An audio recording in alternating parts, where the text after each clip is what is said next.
पिता और पुत्र और पवित्र आत्मा के नाम पर आमीन। सबों को जय यीशु।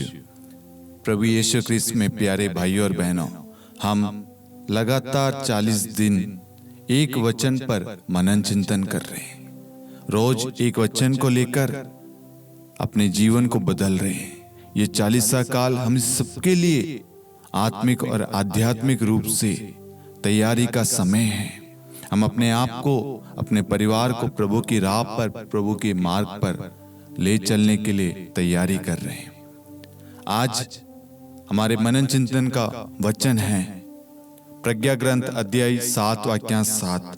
वचन कहता है, मैंने प्रार्थना की और मुझे विवेक मिला, मैंने विनती की और मुझ पर प्रज्ञा का आत्मा उतरा। Hallelujah, hallelujah. हमें इस 40वां काल में प्रार्थना, उपवास, दान पुण्य का काम हम सब कर रहे हैं। कभी कभी हमारे मन में सवाल आता है कि प्रार्थना करने से क्या होता है, प्रार्थना करने से कुछ लाभ होगा? मैं आपको बताना चाहता हूं, वचन कहता है, मैंने प्रार्थना की और मुझे विवेक मिला। यदि आप प्रार्थना करेंगे, ईश्वर आपको विवेक देगा। अपने बच्चों को, आपको, आपके घराने को मार्गदर्शन देगा। जो भी आप प्रार्थना में मांगोगे, ईश्वर आपको वही प्रदान करेगा। और आगे वचन कहता है, मैंने विनती की और मुझ पर प्रज्ञा का आत्मा उतरा। हमें उस आत्मा को अधिकार देना है, उस आत्मा की हमें जरूरत है।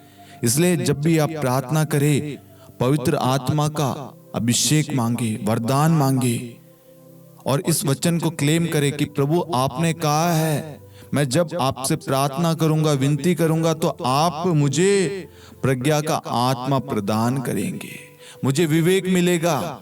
जो बच्चे पढ़ने में कमजोर है या जो भाई जिनको याद नहीं रहता, विवेक की कमी है, मार्गदर्शन की जरूरत है, आप प्रज्ञा ग्रंथ 7:7 को पढ़िए और उसको क्लेम कीजिए, उसकी घोषणा कीजिए कि प्रभु आपने कहा है, मुझे विवेक की जरूरत है, मुझे शांति की जरूरत है, मुझे प्रेम की जरूरत है, मुझे आशीष की जरूरत है, मुझे कृपा की जरूरत है, मुझे सद्बुद्धि की जरूरत है, मुझे मार्गदर्शन की जरूरत है, मुझे पवित्र आत्मा की जरूरत है। और जब आप प्रार्थना करेंगे और आप प्रार्थना में जो मांगेंगे, ईश्वर आपको प्रदान करेगा। इस 40वां काल में आप विवेक मांगे, पवित्र आत्मा का वरदान मांगे, और पवित्र आत्मा जब आपके ऊपर उतरेगा, आप पर अधिकार लेगा, आप देखना आपके जीवन में एक अलग बदलाव आएगा। सारी चिंताएं आप भूल जाएंगे, सारी परेशानियां दूर हो जाएगी, क्योंकि पवित्र आत्मा आपको विश्वास, हौसला, भरोसा, सामर्थ्य, शक्ति, बल, कृपाएं प्रदान करेगा।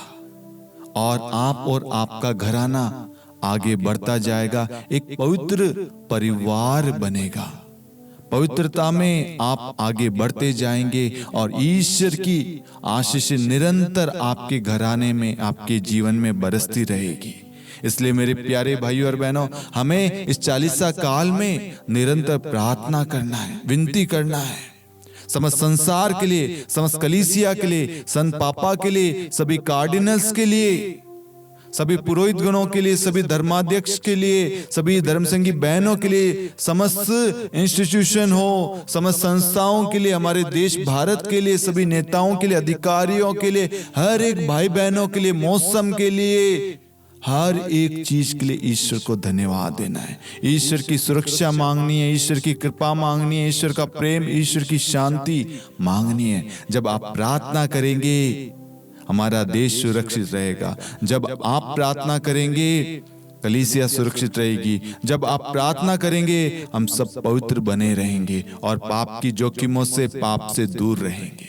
Hallelujah, hallelujah. इसलिए मेरे प्यारे भाइयों और बहनों, निरंतर प्रार्थना करते रहे, प्रार्थना के द्वारा ईश्वर हम सबको आशीष देगा, मजबूत करेगा, विवेक देगा, ज्ञान देगा, प्रज्ञा, बुद्धि, सद्बुद्धि सब कुछ प्रदान करेगा, जिसके द्वारा हम अपने जीवन में आगे बढ़ पाएंगे सकुशल।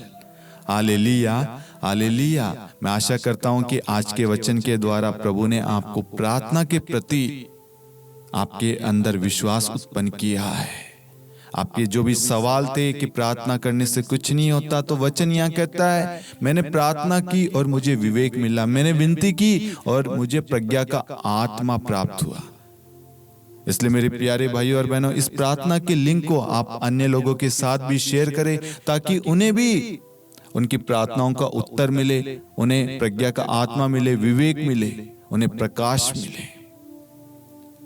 पिता और पुत्र और पवित्र आत्मा के नाम पर आमीन। सबों को जय यीशु।